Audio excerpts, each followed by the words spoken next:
found. That's just what some Egyptologists believed happened in January of 1907.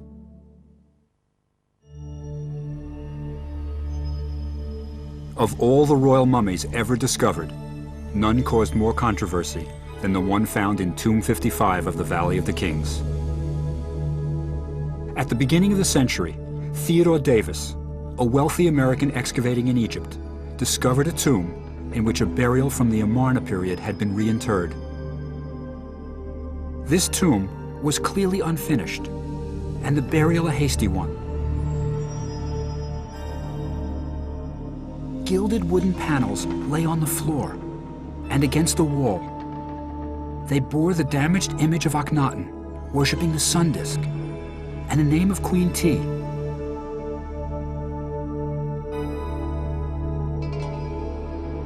In a niche were 4 beautiful alabaster jars that held the mummy's internal organs. Lying on the floor was a badly damaged but beautiful coffin, made with thousands of paste inlays and semi-precious stones in the shape of protective wings. But the cartouches containing the occupant's name had been hacked out. Everyone involved in the tomb's excavation believed that they would be able to identify the mummy inside the coffin once the lid was removed and the inscriptions on the bandages or jewelry were examined.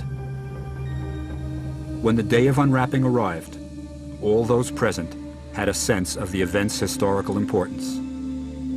They were going to be the first people in more than 3,000 years to look at the face of a king or queen of Egypt.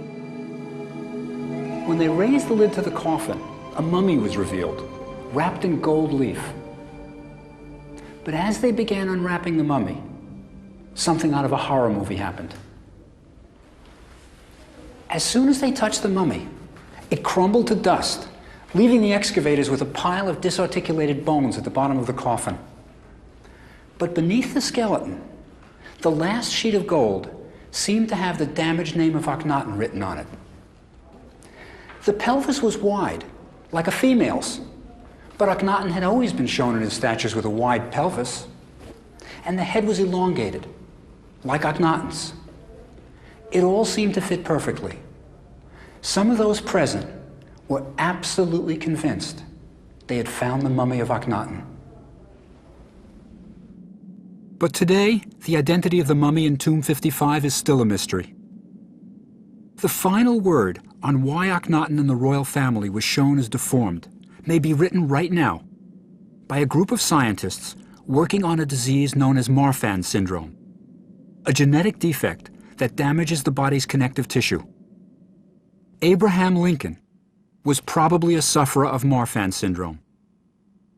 Some of the symptoms are an elongated face, protruding chin, long thin fingers and toes, unusual eyes. Sound like any pharaoh you know?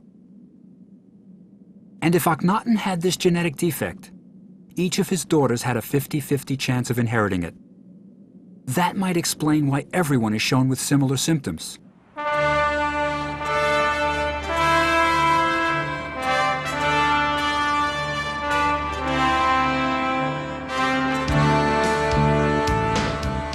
I was delighted to discover that in my own hometown, research on Marfan syndrome was being conducted at New York Hospital.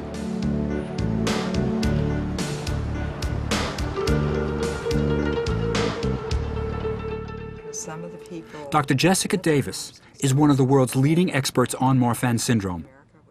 This is our patient right now. I know, I recognize this. Well, yeah, Even I know who this is now. Are there any features that might suggest Marfan if this guy walked into your office? I think that the suggestive things here is just the elongated face, that long, narrow face. But also, this is a handsome individual.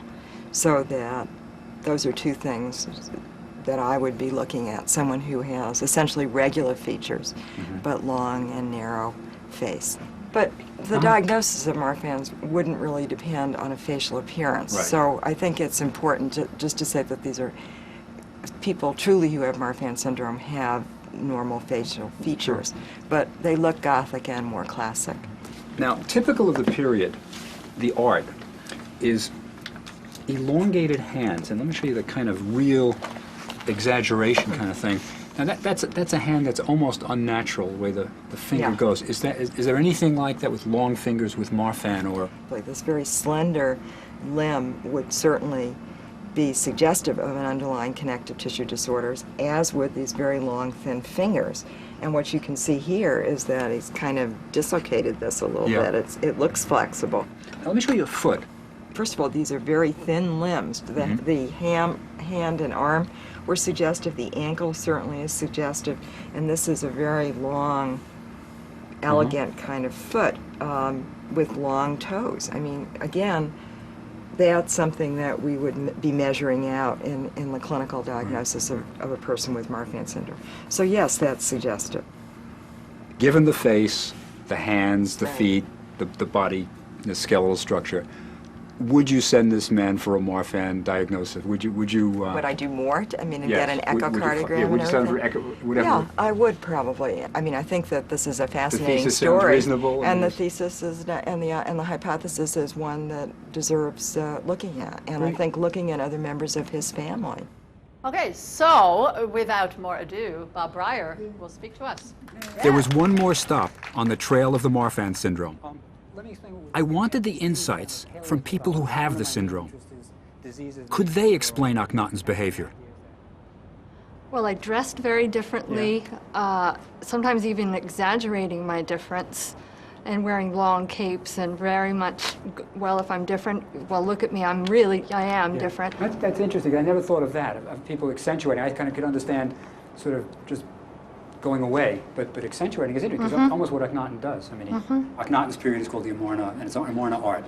The hands are very extreme. Now, look at this guy. This is Akhenaten's hand. Take a look. Well, See the it? finger's long. Yeah, the end of the joint. But I don't think you can do that. Even you, I don't think you can do that, Julie. But yeah, but You did it sort of like that. see, but it's interesting, isn't it? It does something But is that something that peculiar. seems similar, or the hand? Yeah. It could. Did they ever check on his toes in any of the art? Do you have Did they feet ever with show the toes? toes? Does he have Yes, I- Marfanoid was toes? one. Okay, okay. It Here you go, also kid. fall Yeah, inward. put your foot Oh, right they're there. trying on shoes What do you now? think? Look at his, look at his No, little You think so? They Do do lift baby that up, I toes. can't actually see that. Hey, Elder, pass it around. Less, No, so pass it thank around. you. Don't worry Look about at the his film. baby toe. The baby toe is... And then look at the long, Right, the it's long toe. toe is very long. What I'd really like to ask you is, we have a theory that we're going to present, and from you people, I'd like to know if it makes sense. The theory is that Akhenaten, because he may have looked different, may have been shunned as a child. He had siblings, but he doesn't appear in any of the family portraits. He doesn't appear in the statues, any of the paintings. And is it reasonable to you people that perhaps because he was put aside as a child, that maybe when he became king, he decided to reject everything and just say, this isn't my religion, this isn't my town, this isn't my family, I'm moving out and I'm changing everything? Is that something that either you've experienced or, in terms of Marfan, seems reasonable? The family rejecting him is very much possible. Yeah? Yeah. From my own experience, this very much can occur. Are you the only one with, are you the only one in your family? It was my father who passed away in 1975, and the family really, and still to this point, really does keep me at the margins. Really? Yeah. The way you look is very important in life. And if you look different, and you can't be called a Mongolian, black, or gay, or, they don't have a name. At the time, I discovered very late that I had the Marfan. My father still denies that I have it. So the attitude of my family was denying it, but there was a shame. Yeah. Well, if if the family is in denial, if you have a kid often that looks different, Yes. and they're not acknowledging that, and the rest of us never got to be the ruler of a country, so we don't exactly know what we would do. But finally, having had that denial around you all your life, it might be very nice to suddenly say, no more of that. This is who I am and this is what I look like. This may be as close as we ever get to how Akhenaten really felt, but some mysteries still remain.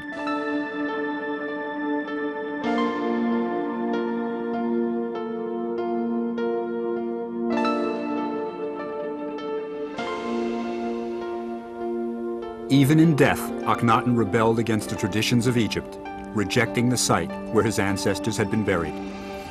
For his tomb, he selected a remote valley at Amarna.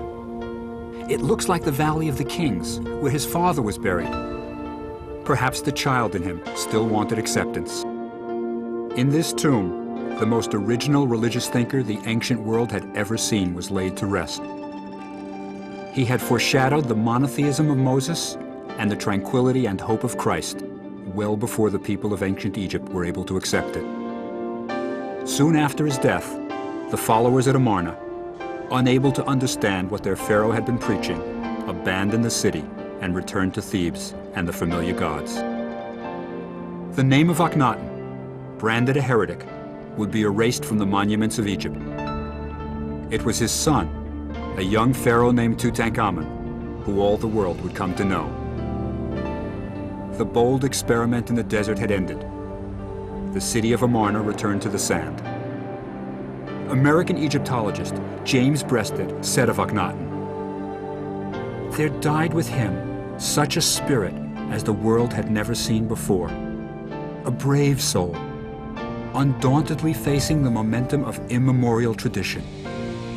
This man, who in an age so remote and under conditions so adverse, became the world's first idealist and the world's first individual." Strong stuff, but there's a lot of truth to it.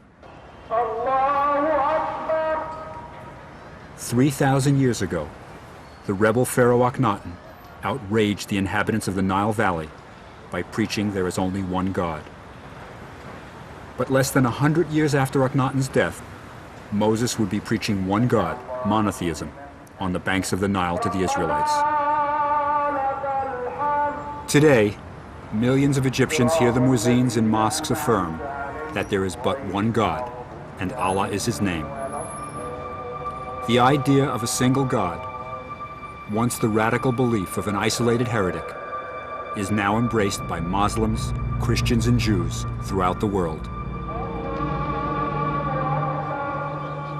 The vision of Akhenaten lives on.